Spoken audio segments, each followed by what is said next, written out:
नमस्कार, मैं हूं शंकर। न्यूज बाय स्कूप में आप सबों का स्वागत है। झारखंड में चुनाव को लेकर एक दूसरे पर हमलावर होने का दौर शुरू हो चुका है और अब वो चरम की स्थिति आती हुई दिखाई दे रही है।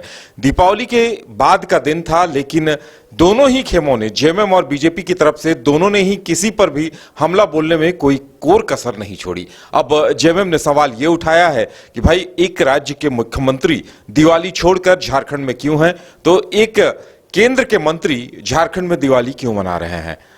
अब सवाल इस बात पर उठ रहा है कि आखिर जेएमएम लगातार आसाम की चर्चा क्यों कर रहा, हेमंता बिश्वा शर्मा की चर्चा क्यों हो रही है।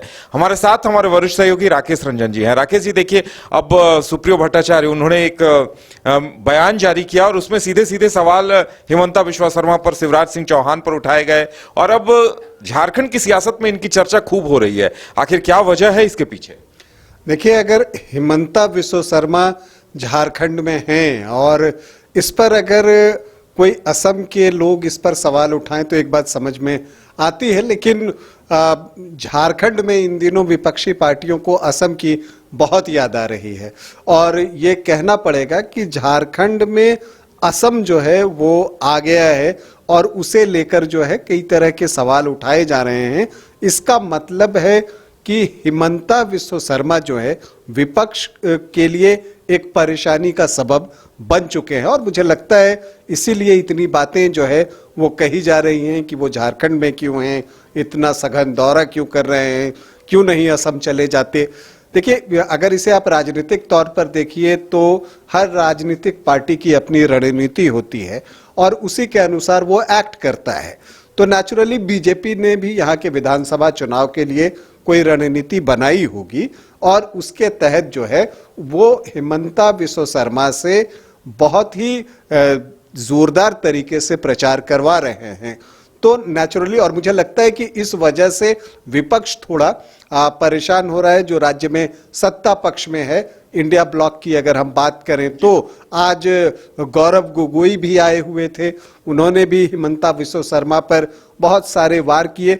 वो एक बात समझ में आती है क्योंकि वो असम से हैं और उन्होंने कुछ बातें जो है वो कही हैं। लेकिन एक चीज ये बात तो है कि झारखंड के इस विधानसभा चुनाव में हेमंता बिश्वा शर्मा लाइमलाइट लूटने में जो है वो अब तक सफल रहे हैं। बिल्कुल, देखिए, हेमंता बिश्वा शर्मा की सबसे पहली सफलता ये कही जा सकती है कि जितने बागी थे, जितने रूठे हुए लोग थे, उन्होंने मना लिया। देखिए, नाला से पूर्व मंत्री रहे सत्यानंद झा बाटुल, माना जा रहा था कि काफी कद्दावर नेता थे, आखिर नामांकन उन्होंने वापस ले ही लिया। तो कहीं ये सब कारण है क्या कि हेमंता बिश्वा शर्मा जिस तरह से अपने मिशन में सफल होते दिखाई दे रहे हैं और ये जो हरियाणा वाली स्ट्रेटजी थी वो उस पर बीजेपी अमल करती हुई दिखाई दे रही है कि जितने बागी तेवर अपनाए हुए नेता हैं उन्हें पाले में करो, एकजुट करो।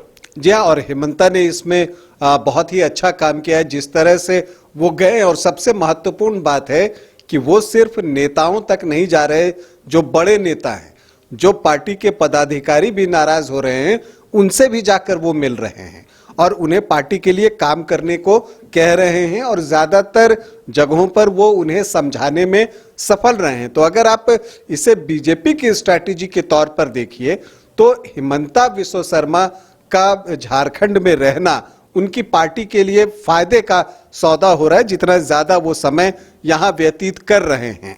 अब इसी वजह से मुझे लगता है कि जेएमएम हो या कांग्रेस हो, आज बन्ना गुप्ता ने भी उनके लिए जो है बातें कही हैं हेमंता बिश्वा शर्मा के लिए, तो सभी अब हेमंता बिश्वा शर्मा पर हमलावर हो रहे हैं क्योंकि उन्हें लग रहा है कि ये कहीं उनका खेल खराब न कर दें। बिल्कुल, और जिस तरह से आज जेएमएम ने सवाल खड़े किए हैं कि तमाम त्योहारों के बीच चुनाव कराए जा रहे हैं, इसे भी एक चुनाव आयोग की साजिश बताया गया है। लेकिन देखिए, दीपावली के बावजूद अगर दोनों, एक राज्य के मुख्यमंत्री और एक केंद्रीय मंत्री, अगर झारखंड में ही रहते हैं तो वाकई में ये बड़ी बात है। जी देखिए, एक बात वो एक अलग एस्पेक्ट है कि वो क्यों यहाँ पर हैं, इससे असम में क्या उनके कामकाज का नुकसान हो रहा है या वो उसकी भरपाई कर पा रहे हैं, या शिवराज सिंह चौहान जो यहाँ पर समय व्यतीत कर रहे हैं, क्या उससे जो है उनके मंत्रालय में कोई कामकाज में परेशानी हो रही है, ये एक अलग सवाल है।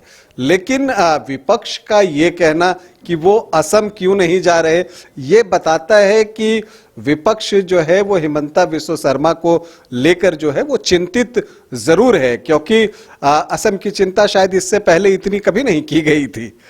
तो चलिए, शायद यही वजह है कि असम लाइमलाइट में है। असम की चर्चा झारखंड के चुनाव में बार बार हो रही है और अब हमें तो इंतजार करना होगा कि ये जो असम की चर्चा हो रही है, क्या असम की चर्चा वाकई में विपक्ष को नुकसान पहुंचा रहा है, बीजेपी को बड़ा फायदा दिला रहा है, ये देखने वाली बात होगी। इसके लिए हमें इंतजार करना होगा। फिलहाल इतना ही, हमें दीजिए इजाजत और आप देखते रहिए न्यूज़ बाइस्कोप। नमस्कार।